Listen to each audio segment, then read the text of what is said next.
اس نے آپ صلی اللہ علیہ وآلہ وسلم کو بتایا کہ آپ صلی اللہ علیہ وآلہ وسلم اپنے اس ہیڈ کوارٹر کو چھوڑ کر کسی اچھی جگہ کو اپنا ہیڈ کوارٹر بنائیں۔ حباب رضی اللہ عنہ نے دیکھا کہ جس جگہ کو آپ صلی اللہ علیہ وآلہ وسلم نے ہیڈ کوارٹر بنایا ہوا ہے اس سے النطاط کے وہ قلعے جن پر حملہ کرنا مقصود ہے بہت اونچائی میں واقع ہیں، اور یہ بھی دیکھا کہ ان قلعوں کے سامنے مسلمانوں کا تمام پڑاؤ کھلا نظر آتا ہے، جن میں نائم کا قلعہ بھی تھا، اور یہ بھی دیکھا کہ یہودی قلعوں سے جو تیر مارتے ہیں وہ پڑاؤ کے اندر آ کر مسلمانوں کو لگتے ہیں، جس کی وجہ سے 50 مسلمانوں کو مختلف قسم کے زخم لگ چکے ہیں۔ پھر اس نے یہ بھی دیکھا کہ مسلمانوں کا پڑاؤ ایک وبا زدہ علاقے میں ہے جہاں کھجوریں اور چشمے ہیں۔ مورخین نے بیان کیا ہے کہ حباب بن منظر جنگ کے پہلے روز حضرت نبی کریم صلی اللہ علیہ وآلہ وسلم کے پاس آیا۔ اس وقت وہ قلعہ نائم پر حملہ کر رہا تھا اور کہنے لگا، یا رسول اللہ صلی اللہ علیہ وآلہ وسلم، آپ نے جس جگہ پر قیام فرمایا ہے اگر یہ حکم الہی کے مطابق ہے تو ہم اس بارے میں بات نہیں کرتے، اور اگر اپنی رائے سے ہے تو ہم بات کرتے ہیں۔ حضور علیہ السلام نے فرمایا، اس جگہ پر رائے سے قیام کیا گیا ہے۔ تو حباب رضی اللہ عنہ نے عرض کیا، یا رسول اللہ صلی اللہ علیہ وآلہ وسلم، آپ صلی اللہ علیہ وآلہ وسلم قلعوں کے قریب ہو گئے ہیں اور کھجوروں اور چشموں کے درمیان اتر پڑے ہیں۔ مجھے اہل نطاط کے بارے میں علم ہے، کوئی قوم ان سے زیادہ صحیح تیر مارنے میں ماہر نہیں، اور وہ ہم سے بلندی پر ہیں، اور وہ نیچے آنے میں اپنے تیروں سے بھی زیادہ تیز ہیں، اور میں ان کے شبخوں مارنے سے بھی بے خوف نہیں ہوں۔ وہ کھجوروں کی اوٹ میں داخل ہو جائیں گے۔ یا رسول اللہ صلی اللہ علیہ وآلہ وسلم، کسی اور جگہ چلے جائیے جہاں چشمے اور وبا نہ ہوں، ہم اپنے اور ان کے درمیان پتھروں کو اوٹ بنا لیں گے تاکہ ان کے تیر ہمیں گزند نہ پہنچائیں۔ رسول کریم صلی اللہ علیہ وآلہ وسلم نے حباب رضی اللہ عنہ کی رائے کو درست سمجھتے ہوئے فرمایا۔ آپ صلی اللہ علیہ وآلہ وسلم نے یہ فرمایا کہ چونکہ آپ نے رائے دے دی ہے، شام کے وقت ہم یہاں سے چلے جائیں گے۔ شام تک مسلسل جنگ، مگر رسول کریم صلی اللہ علیہ وآلہ وسلم نے دیکھا کہ نائم قلعے کے رہنے والوں سے رات کے چھا جانے تک مسلسل جنگ کی جائے تاکہ آپ صلی اللہ علیہ وآلہ وسلم رات کو اپنے ہیڈ کوارٹر کو تبدیل کر سکیں۔ آپ صلی اللہ علیہ وآلہ وسلم نے حباب بن منظر سے فرمایا، ہم آج دن بھر ان سے جنگ کریں گے۔ نیز عملاً آپ صلی اللہ علیہ وآلہ وسلم نے حباب بن منظر کے مشورے سے مشہور صحابی محمد بن مسلمہ رضی اللہ عنہ انصاری کو بلایا، جو آپ صلی اللہ علیہ وآلہ وسلم کے حفاظتی دستے کے سالار تھے، اور فرمایا کہ جس جگہ ہم نے پڑاؤ کیا ہوا ہے اس سے کوئی اچھی جگہ تلاش کرو تاکہ ہم وہاں منتقل ہو جائیں۔ آپ صلی اللہ علیہ وآلہ وسلم نے فرمایا، ہمارے لیے کوئی ایسی جگہ تلاش کرو جو ان کے قلعوں سے دور ہو اور وبا سے بھی پاک ہو، اور اس میں ہم ان کے شبخوں مارنے سے بھی بے خوف ہوں۔ محمد بن مسلمہ انصاری رضی اللہ عنہ رسول کریم صلی اللہ علیہ وآلہ وسلم کے حکم کی تعمیل میں آپ صلی اللہ علیہ وآلہ وسلم کے بیان کردہ اوصاف کے مطابق جگہ تلاش کرنے کے لیے نکل پڑے تاکہ وہ فوج کے لیے جدید پڑاؤ کا کام دے۔ محمد بن مسلمہ رضی اللہ عنہ نے بڑی جستجو کے بعد رسول کریم صلی اللہ علیہ وآلہ وسلم کی خواہش کے مطابق فوج کے پڑاؤ کے لیے ایک مناسب جگہ تلاش کر لی، اور وہ وادی الرجی تھی۔ الرجی خیبر کے قریب ایک وادی ہے، اور یہ اس رجی سے مختلف ہے جس میں مشرکوں نے 7 اصحاب النبی صلی اللہ علیہ وآلہ وسلم سے دھوکہ کیا تھا۔ یہ جگہ پانی والی ہے اور مکہ اور طائف کے درمیان واقع ہے۔ اس کے اور مدینہ کے درمیان 20 راتوں کا فاصلہ ہے۔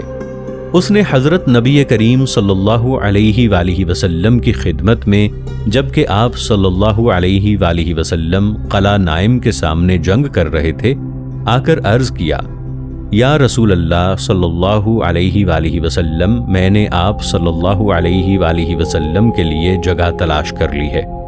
پھر آپ صلی اللہ علیہ وآلہ وسلم کے سامنے اس نے وادی الرجیع کا ذکر فرمایا تو آپ صلی اللہ علیہ وآلہ وسلم نے فرمایا اللہ تعالی برکت دے، مگر اس روز آپ صلی اللہ علیہ وآلہ وسلم رات تک اہل نطات سے، جس میں نائم قلعہ تھا، مصروف پیکار رہے۔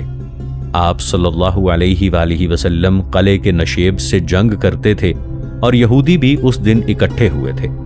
حباب رضی اللہ عنہ نے عرض کیا یا رسول اللہ صلی اللہ علیہ وآلہ وسلم، کاش آپ نے جگہ بدل لی ہوتی۔ آپ صلی اللہ علیہ وآلہ وسلم نے فرمایا جب شام ہوگی ہم انشاءاللہ جگہ بدل لیں گے۔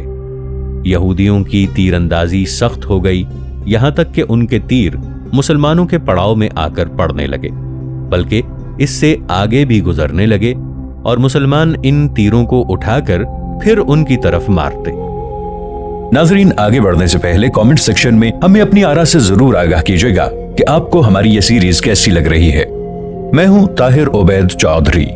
آئندہ آنے والی اقساط سے باخبر رہنے کے لیے ہمارے چینل کو سبسکرائب کر لیں اور ساتھ موجود بیل آئیکن کو ضرور کلک کر لیں۔ شکریہ۔ مسلمانوں کا وادی الرجیع میں جانا۔ جنگ کے پہلے روز کی شام کو رسول کریم صلی اللہ علیہ وآلہ وسلم اپنی فوج کے ساتھ وادی الرجیع میں منتقل ہو گئے، جسے محمد بن مسلمہ انصاری رضی اللہ عنہ نے آپ صلی اللہ علیہ وآلہ وسلم کے لیے پسند کیا تھا۔ آپ صلی اللہ علیہ وآلہ وسلم نے وادی الرجیع کو اپنا ہیڈ کوارٹر بنایا، نیز نطات کے قلعوں میں موجود یہود کے خلاف اسے حربی کارروائیوں کے انتظام کے لیے جنگی اڈہ بنا دیا۔ خصوصاً قلعہ نائم کے خلاف آپ صلی اللہ علیہ وآلہ وسلم مسلمانوں کو اپنے اپنے جھنڈوں تلے اپنے پڑاؤ سے جنگ کرنے کے لیے لے جاتے، اور جب شام ہوتی تو اپنی فوج کے ساتھ الرجیع میں واپس آ جاتے۔ آپ صلی اللہ علیہ وآلہ وسلم نے اپنے پڑاؤ کے اندر جنگ میں زخمی ہونے والوں کے علاج کے لیے ایک امدادی سینٹر بھی بنوایا ہوا تھا۔ زخمیوں کو زخمی ہوتے ہی میدان سے اٹھا کر امدادی سینٹر میں منتقل کر دیا جاتا تھا۔ پہلے روز قلعہ نائم کے سامنے جو 50 آدمی زخمی ہوئے، ان کا علاج وادی الرجیع میں ہی پایۂ تکمیل کو پہنچا۔ پڑاؤ کا سالار حضرت عثمان بن عفان رضی اللہ تعالی عنہ۔ حضرت نبی کریم صلی اللہ علیہ وآلہ وسلم نے فوجی پڑاؤ کی قیادت حضرت عثمان بن عفان رضی اللہ عنہ کو سونپی۔ وادی الرجیع نطات کے بالائی حصے میں ہے، جہاں یہودیوں اور مسلمانوں کے درمیان سخت ترین معرکے ہوئے۔ اس کا مفہوم یہ ہے کہ پہلے روز حضرت نبی کریم صلی اللہ علیہ وآلہ وسلم نے نطات کی لڑائی سے یہودیوں کے ساتھ جنگ کی، پھر الرجیع جانے کے بعد نطات کے بالائی حصے سے جنگ کی، یہاں تک کہ اللہ تعالیٰ نے آپ صلی اللہ علیہ وآلہ وسلم کو خیبر پر فتح دے دی۔ مسلمانوں کا شدید فوجی نظم و ضبط۔ مسلمانوں نے جب قلعہ نائم کے محاصرے کا آغاز کیا تو ایک ایسا واقعہ رونما ہوا جس کے بعد رسول کریم صلی اللہ علیہ وآلہ وسلم نے اپنے اصحاب کو فوجی نظم و ضبط کے مطابق ایک سبق دیا اور فوج کے سالار عام کے احکام کی پابندی نہ کرنے کی اہمیت بتائی کہ فوجی جب تک اپنے سالار سے اجازت نہ حاصل کر لے اس وقت تک کسی کارروائی کا اقدام نہ کرے۔ مورخین نے بیان کیا ہے کہ حضرت نبی کریم صلی اللہ علیہ وآلہ وسلم نے آپ صلی اللہ علیہ وآلہ وسلم اس وقت النطات میں قلعہ نائم پر حملے کے لیے تیار تھے۔ فوج کو اس وقت تک جنگ کرنے سے منع فرمایا جب تک آپ صلی اللہ علیہ وآلہ وسلم سے اسے اجازت نہ مل جائے۔ لیکن اسلامی فوج کے ایک جوان نے جو نجد کے اشجع قبیلے سے تھا، ایک یہودی کو دیکھ کر اسے قتل کرنے کے ارادے سے اس پر حملہ کر دیا، مگر خیبر کے مشہور شاہ سوار مرہب نے حائل ہو کر اشجعی جوان کو شہید کر دیا۔ تو لوگوں نے کہا یا رسول اللہ صلی اللہ علیہ وآلہ وسلم، فلاں آدمی شہید ہو گیا ہے۔ تو آپ صلی اللہ علیہ وآلہ وسلم نے فرمایا کیا وہ میرے جنگ کرنے سے منع کرنے کے بعد مارا گیا ہے؟ لوگوں نے کہا ہاں۔ تو آپ صلی اللہ علیہ وآلہ وسلم نے منادی کو حکم دیا کہ یہ اعلان کرے کہ کسی نافرمان کے لیے جنت میں جانا جائز نہیں۔ آپ صلی اللہ علیہ وآلہ وسلم نے یہ بات اشجعی مسلمان کی طرف جس نے فوجی نظم و ضبط کی مخالفت کی تھی اشارہ کرتے ہوئے فرمائی، کیونکہ اس نے حضرت نبی کریم صلی اللہ علیہ وآلہ وسلم کی اجازت سے قبل ہی یہودیوں سے جنگ شروع کر دی تھی۔ اس سے ثابت ہوتا ہے کہ مسلمان فوجی معاملات میں اور خصوصاً جنگ کے حالات میں دیگر تمام اقوام سے شدت اور سختی میں بڑھے ہوئے تھے۔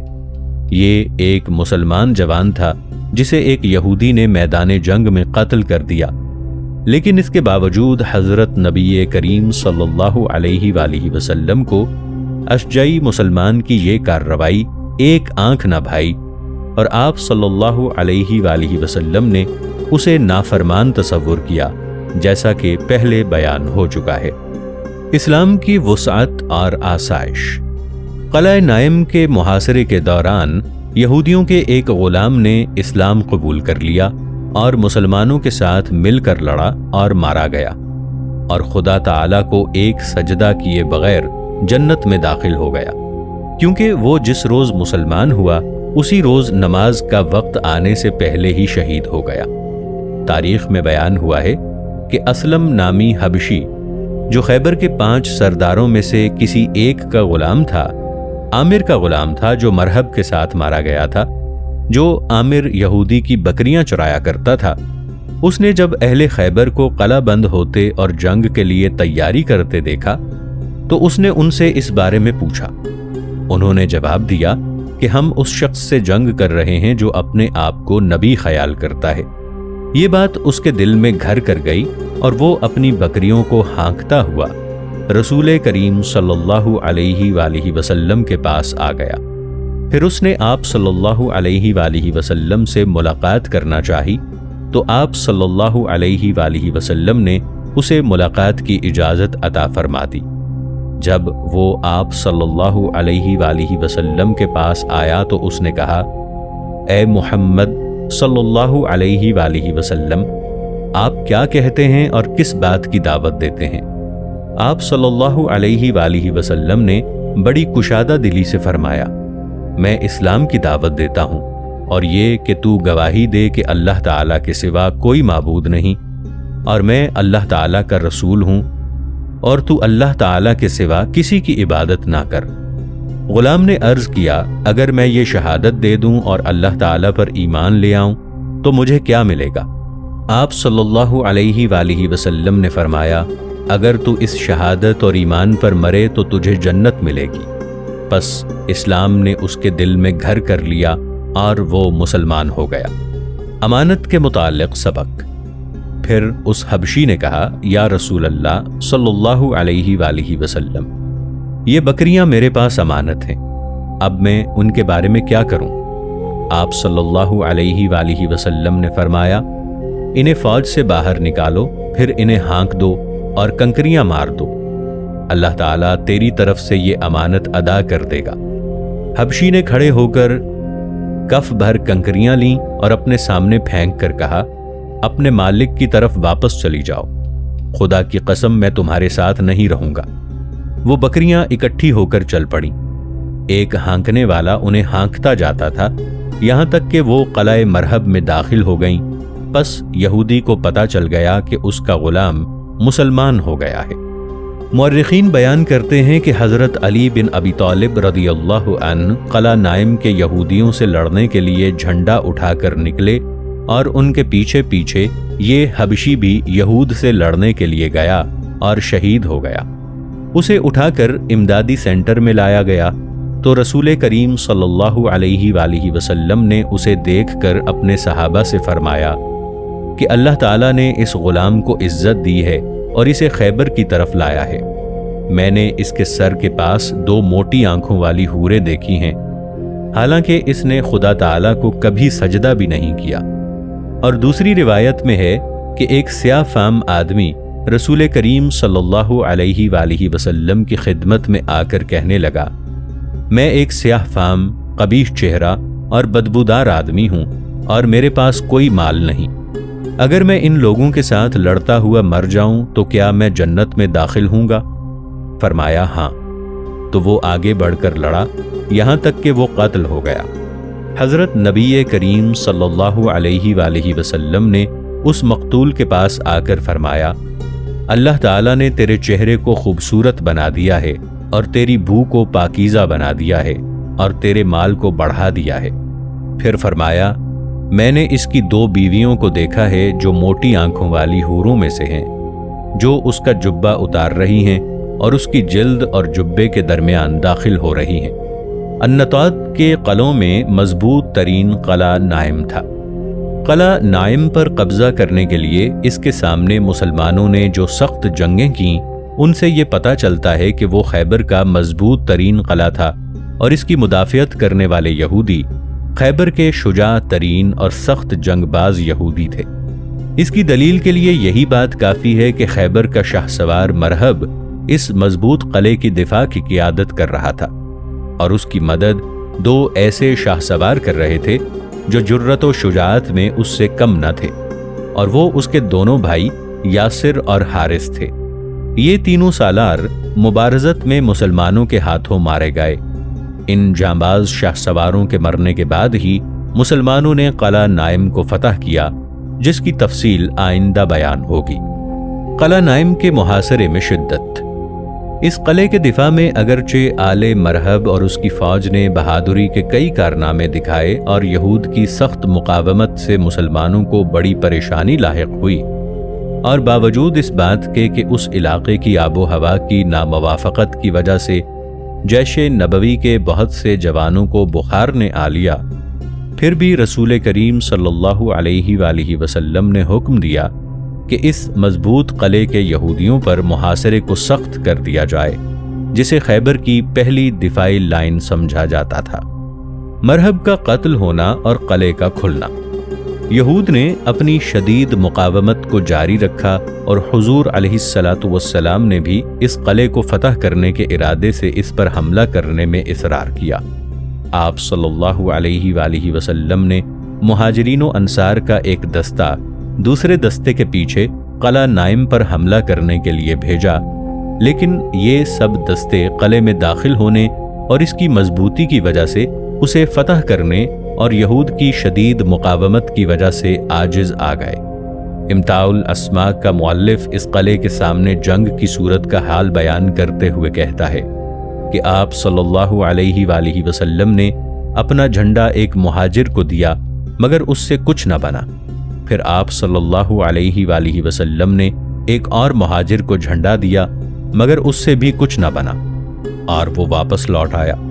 پھر آپ صلی اللہ علیہ وآلہ وسلم نے انصار کا جھنڈا ایک انصاری کو دیا مگر وہ بھی بغیر کچھ کیے واپس آ گیا۔ حضرت نبی کریم صلی اللہ علیہ وآلہ وسلم نے لوگوں کو جہاد پر آمادہ کیا اور یہود کے دستے جن کے آگے آگے حارث ابو زینب مرہب کا بھائی تھا سمندر کی طرح ٹھاٹھے مارتے آ گئے۔ حارث لوگوں کی صفیں توڑتا ہوا بڑھتا آ رہا تھا۔ ان سب کو انصار کا علمبردار قلعے تک لے گیا اور یہود کے ایک سالار اسیر نے باہر نکل کر انصار کو بکھیر دیا اور رسول کریم صلی اللہ علیہ وآلہ وسلم تک پہنچ گیا۔ رسول کریم صلی اللہ علیہ وآلہ وسلم پر یہ بات بہت گراں گزری اور آپ صلی اللہ علیہ وآلہ وسلم نے غم و اندوہ کی حالت میں شام کی۔ مرہب کے قتل کے بعد مدافعین کے دفاع میں کمزوری پیدا ہوئی۔